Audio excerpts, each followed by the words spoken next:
ಅದಕ್ಕೋಸ್ಕರ ನೀವು ಒಂದು ತಿಂಗಳು ಇದೆಯಲ್ಲ ಈ ಜವಾಬ್ದಾರಿ ವಹಿಸಬೇಕು. ಅದಕ್ಕೆ ಎಂಥದ್ದು ಫಾರಮ್, ಅದು ಎನ್ಯುಮರೇಷನ್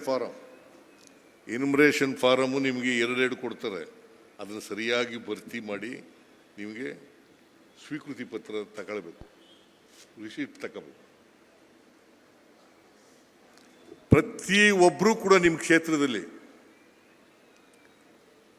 ಎನ್ಯುಮರೇಷನ್ ಅಪ್ಲಿಕೇಶನ್ ಹಾಕಿದಾರಾ ಇಲ್ವಾ ಅಂತ ನೋಡ್ಕೋಬೇಕು. ಆ ಎನ್ಯುಮರೇಷನ್ ಸ್ವೀಕೃತಿ ಸಿಕ್ಕಿದೆಯಾ ಇಲ್ವಾ ಅಂತಕ್ಕಂಥದ್ದು ನೋಡ್ಕೋಬೇಕು.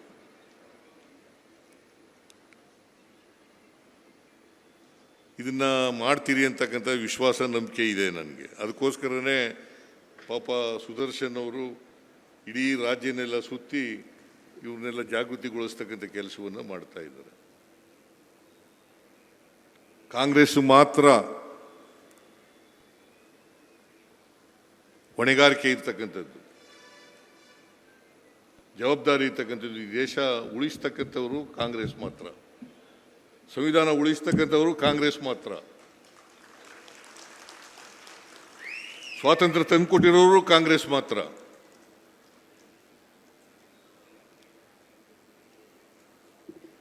ಇದನ್ನು ನೀವೆಲ್ಲ ಅರ್ಥ ಮಾಡ್ಕೋತೀರಿ ಅಂತಕ್ಕಂಥದ್ದು ನನ್ನ ಭಾವನೆ. ಅದಕ್ಕೋಸ್ಕರ ಇಷ್ಟೊಂದು ಈಗ ಅಧ್ಯಕ್ಷರು ಬೆಂಗಳೂರಿಂದ ಕರ್ನಾಟಕ ಇಲ್ಲಿಗೆ ಮೈಸೂರಿಗೆ ಬಂದು ನಿಮ್ಮನ್ನೆಲ್ಲ ಉದ್ದೇಶಿಸಿ ಭಾಷಣ ಮಾಡಿರ್ತಕ್ಕಂಥದ್ದು. ಜಿ.ಸಿ. ಚಂದ್ರಶೇಖರ್, ಯತೀಂದ್ರ, ಸುದರ್ಶನ್ ಅವರೆಲ್ಲ ಇದನ್ನೇ ಹೇಳಿರ್ತಕ್ಕಂಥದ್ದು ಅಲ್ವಾ? ಬಹುಶಃ ನಿಮಗೆಲ್ಲ ಅರ್ಥ ಆಗಿದೆ ಅಂತ ಹೇಳಿ ನಾನು ಅಂದ್ಕೊಂಡಿದ್ದೇನೆ. ವೆರಿ ವೆರಿ ಕ್ರೂಷಿಯಲ್ ನಿಮಗೆ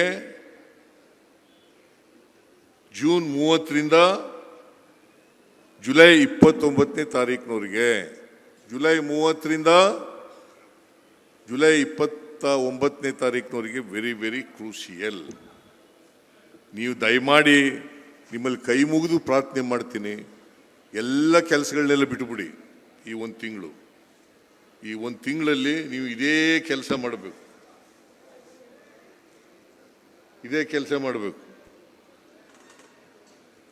ಮಾಡ್ತೀರಿ ಅಂತಕ್ಕಂಥ ನಂಬಿಕೆಯಿಂದ ನಾನು ಹರಿಪ್ರಸಾದ್ ಏನು ಹೇಳಿದ್ರು, ಯತೀಂದ್ರ ಏನು ಹೇಳಿದ್ರು, ಚಂದ್ರಶೇಖರ್ ಏನು ಹೇಳಿದ್ರು, ಸುದರ್ಶನ್ ಏನು ಹೇಳಿದ್ರು, ಅದ್ರ ಬಗ್ಗೆ ಎಲ್ಲ ಮಾತಾಡಕ್ಕೆ ಹೋಗಲ್ಲ. ಇಷ್ಟು ಸಾಕು ಅಂತ ಅನಿಸುತ್ತೆ ನನಗೆ. ನೀವು ಎಚ್ಚರಿಕೆಯಿಂದ ಇದ್ದರೆ ಅಷ್ಟೇ ಸಾಕು. ಎಚ್ಚರಿಕೆಯಿಂದ ಒಬ್ಬ ಮತದಾರರು ಬಿಟ್ಟು ಹೋಗಬಾರ್ದು. ಯಾಕಂತಾರೆ BJPಯವರು ಟಾರ್ಗೆಟ್ ಮಾಡೋದೇ ಅದಕ್ಕೋಸ್ಕರ. ಈಗ ವೆಸ್ಟ್ ಬೆಂಗಾಲ್ ಸೋತದ ಯಾಕೆ, ಹರಿಯಾಣ ಸೋತದ ಯಾಕೆ, ಮಹಾರಾಷ್ಟ್ರ ಸೋತದ ಯಾಕೆ, ಬಿಹಾರ್ ಸೋತದ ಯಾಕೆ?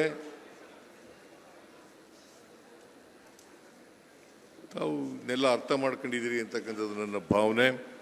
ಇದನ್ನೆಲ್ಲ ನಿಮಗೆ ಎಚ್ಚರ ವಹಿಸ್ತೀರಿ ಅಂತಕ್ಕಂಥ ವಿಶ್ವಾಸದೊಡನೆ ನನ್ನ ಮಾತುಗಳನ್ನು ಮುಗಿಸ್ತೇನೆ. ಜೈ ಹಿಂದ್, ಜೈ ಕರ್ನಾಟಕ, ಜೈ ಕಾಂಗ್ರೆಸ್. ನಿಮ್ಗೆಲ್ರಿಗೂ ನಮಸ್ಕಾರ.